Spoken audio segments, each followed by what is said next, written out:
The fourth Sunday of Advent, we find ourselves hearing the parable of the prodigal son, and it's often been rebranded the prodigal father. Yes, the son lives this crazy life, this prodigious, this prodigal sort of life, but it's the father who is prodigious in his offering of mercy to the son. Regardless of what he's done, regardless of where he's been, regardless of how deep was the son's rejection of the father is constantly longing for his return and ready to celebrate that return. Not with excuses, not with explanations, not with the rehearsed speech that the son has, but just the fact that he has returned. The father is so delighted. It's this iconic story of God's mercy. So Jesus reminds us of that, but Jesus reminds us of it constantly in his ministry too, as the face of the Father, and really, the Father's mercy incarnate. So we have that itself to reflect on.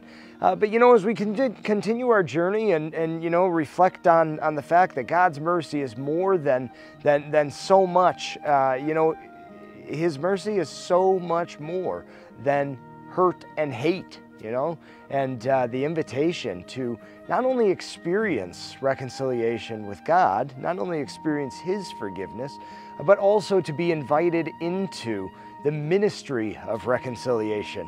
That's what St. Paul talks about in the second reading. Having experienced reconciliation with God, having been brought back together with him, so we are now ourselves invited into that same ministry. What we are about, what we ought to be about as Christian people, is bringing back together that which was divided, breaking down barriers to bringing people together, truly forgiving and reconciling wherever it is possible. And again, with God, all things are possible. So, we can have a hope for reconciliation, even in places where it's particularly ugly.